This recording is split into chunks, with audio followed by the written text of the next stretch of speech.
त गलत काम अन्दैन भाउ खात झाडा झगडा अन्दैन मिल्नु जुल्नु परदेशमा अक्काको आउनु हुन्छ अन्दै जति भए पनि अर्काको मान्छे आउनु हुँदैन भाइ हवै त मिल्या बला बला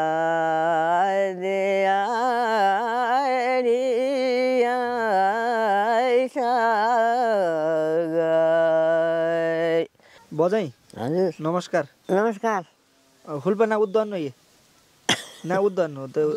त्यो तपाईले खाइरा तपाईको हातमा छ नि त्यसलाई के भन्छ तमो भन्छ तमो त्यो त्यो तमो खाने भाँडोलाई के भन्छ हुल्पा भन्छ सुल्पा अनि तपाई कति वर्षकी हुनुभयो म 70 वर्ष भइहाल्नु भयो ए भनेपछि अनि तपाई के काम गर्नु त अनि के काम गर्दैन खाँदो बस्दो है खाने बस्ने किन काम गर्नु हुँदैन हुँदैन कि सक्नु हुँदैन हग्नु हुँदैन ए हक्दैन कामहरी काम गर्न सक्नुहुन्न अनि तपाईको नाम के हो त नाम हजुर नाम लालपुरा तिरुवा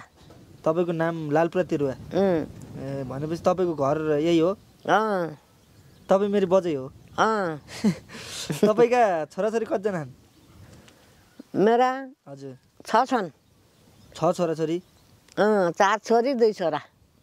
यी जन्मेकै यति हुन् कि बच्चाका यति हुन् बच्चाका यति हुन् 11 खुदको बस्या त 11 खुदको बस्नु भयो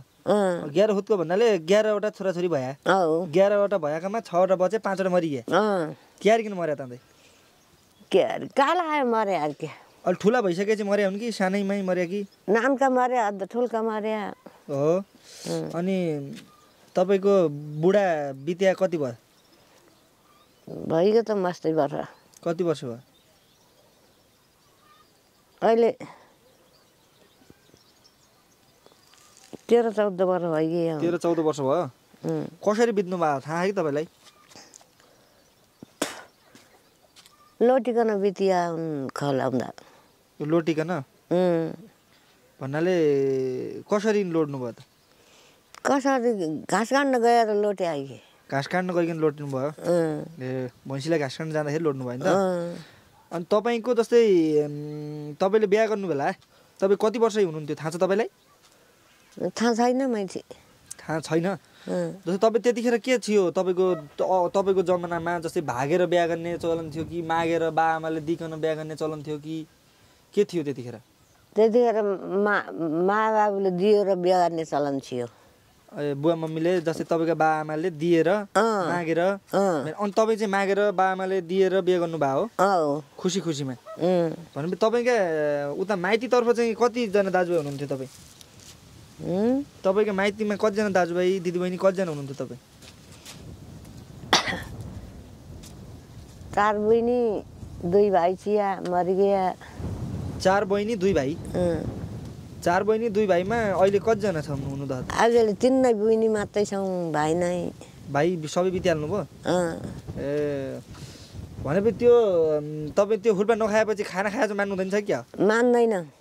दुःख लाग्दा खाँदो केहरू ए जस्तै दुःख मेटाउनलाई खान्छौं दुःख मेटाउनलाई खानुहुन्छ अनि के रे तपाई त्यो कहिलेदेखि यो सुल्पा खान थाल्नु भयो त कति वर्ष भयो तपाईले सुल्पा खान थाले वर्ष भइगयो मस्तै तपाई कति वर्ष हुनुहुन्थ्यो यो सुल्पा खानुले बिहे गर्नु भएको कि छैन बिहे आरे पसेर खानु अरेको तपाईको पहिले खानु सिकाए हुन् कि ए बाइगो निमिगो आगो निम्यो त्यही भएर हाङ भएपछि पुरानो दिनका कुनै तपाईलाई याद छ कि तपाईलाई जस्तै रङ रतेडी जाँदाखेरि गाउने गीतहरू छन् त मागल भन्छन् मागल गाउन आउँछ तपाईलाई आउँदैन केही आउँदैन अहिले बुद्धि नै बिछिल भयो कि बिछिल पहिला त जान्नुहुँदो थियो तै नाप गाउनु त कति जान्नु त त्यति गाउनुस् जान्दैन तपाई भोलि मरेर गयो भने पनि यो भनेको हामीले सम्झना स्वरूप यो भिडियो हामी बजै यस्तै छिन् बजै कतिपय कुराहरू तपाईको हामीलाई थाहा छैन नि त तपाई कति वर्ष हुँदाखेरि बिहे गर्नुभयो अनि तपाई अहिले कति वर्षकी हुनुभयो तपाईले अहिलेको जस्तो गाडी मोटर बाटो हरेक कुरा थिएन कतिपय कुराहरू तपाईले भन्नुहुन्छ हामीलाई दुःख भयो हामीलाई खाना लाउन पुग्दैन थियो अहिले चाहिँ हामी अलि केही नभए नि अलि अलिअलि पढालेखी भयौँ कमाउने भयौँ त्यो कुरा आफ्नो ठाउँमा रह्यो होइन तपाईँले त्यसो दुःख गरेर हुर्काएर आफूलाई आफ्नो छोराछोरी हुर्काएर हामीलाई अहिले यहाँसम्म नाति नातिना यत्र बनाउनु भयो भने त तपाईँले दुःख गर्नु भएको छ नि त भोलि मरेपछि पनि हामीलाई सम्झना रहन्छ हाम्रै बजेन यस्तै छिन् बजेनले यो गरेछिन् भन्ने हामीलाई पनि हुने भयो अनि भोलि हाम्रा चेला नाति हाम्रा नातिका दिनमा पनि रहन्छ यो भिडियो उहाँहरूले पनि हामी बुढी बजेन यस्तै छिन् भन्ने हुन्छ होइन त्यो भए हुनाले तपाईँको सम्झना स्वरूप मैले भिडियो खिच्याउँ अब तपाईँले एउटा मागल गीत जे जे आउँछ त्यही गाउनुहोस् एउटा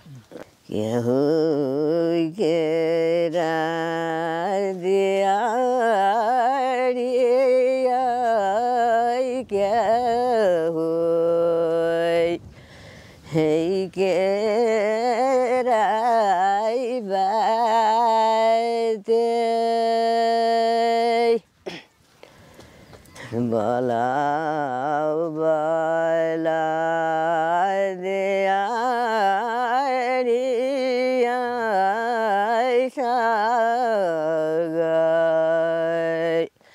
हेलो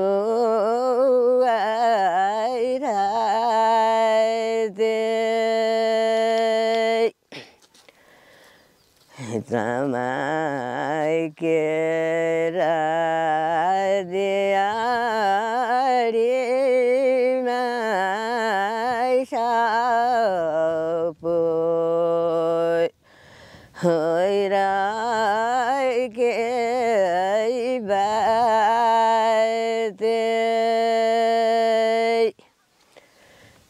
सुनाई के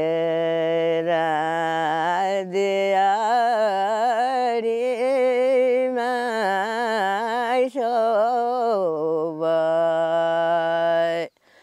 हना काई बाते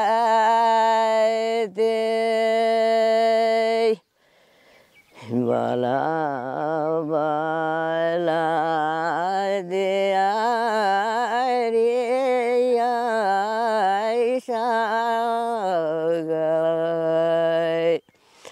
हेलो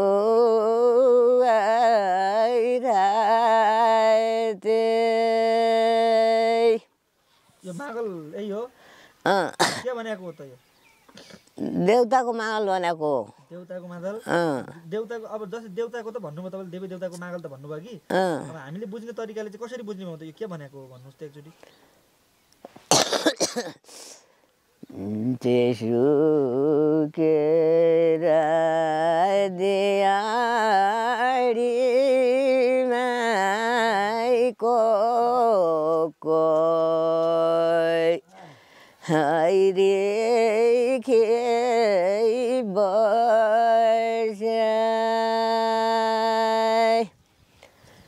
यो मागल भयो झोडा भने कस्तो हुन्छ थाहा छ तपाईँलाई नाइ बोल्नु चुटकिला भने थाहा छ कि नै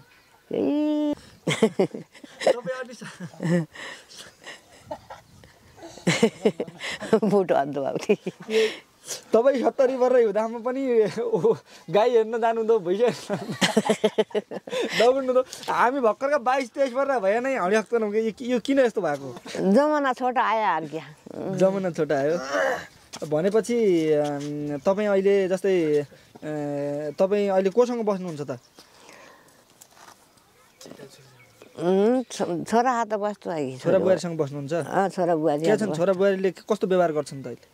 व्यापार गर्दैछन् त दिँदैछन् खाँदैछौँ हालमा केही भने नै मतलब अब यसो उसो अब काम गरिदिनै यसो उसो भन्ने कोही फुच्ची बुहारी पनि हुन्छ नि त त्यस्तो केही छ कि छैन तपाईँलाई छैन छैन त्यही त्यस्तो दुःख सुख त छैन नि छैन दुःख छैन जे एक छाक खाना दिनुभयो मजाले बसाल्नु भयो होइन भनेपछि भोलि भावी आउने पुस्ताहरूलाई हामीलाई के सुझाव सन्देश दिनुहुन्छ त तपाईँ मकन भोलिका दिनमा केही गरी अब तपाईँ त अब एक रोटो खाइल्नु भयो अधरोटा आठ भने नरिकन आज हुनुहुन्छ फेरि म भोलि आउँदा तपाईँ नहुन पनि सक्नुहुन्छ होइन कालभन्दा ठुलो कोही छैन त्यसैले गर्दा तपाईँ मलाई के भन्न चाहनुहुन्छ त जस्तै मलाई के सन्देश दिन चाहनुहुन्छ सुझाव मकन के अत्तोबुत्तो लाउन चाहनुहुन्छ भन्नुहोस् त त्यही त अट्टोबुट्टो म मर्ने बेला हालाई नै अट्टोबुट्टो लाउँदैन भने त्यो मर्ने बेला भएन अहिले भन्नु पर्यो मकन अत्तोबुत्तो किनभने भोलि यो अत्तोबुत्तो भोलि रेकर्ड हुन्छ देश दुनियाँले हेर्छन् होइन ल भन्नुहोस् के मन के अत्तो लाउनु नि केही गलत काम नगरेस् यताउति के सम्झाउनु भन्नु ल उही त गलत काम अन्दैन भाउ खाता झाड झगडा अन्दैन मिल्नु जुल्नु परदेशमा अक्काको आउनु हुन्छ अन्त जति भए पनि अर्काको मान्छे आउनु हुँदैन छ अन्त कैसा त लाग्दैन भाग्दैन आफ्नो चुरा चर्नु पाका ओडानु खानु अन्त पलातीको हम्बार अरे पलातीको नछोडे भाइ हवै त मिल्या भाइ त मिल्नु पर्यो त अब भाइ नमिलिकन भोलि हुँदैन भाइ सबै मिल्ने भयौँ अनि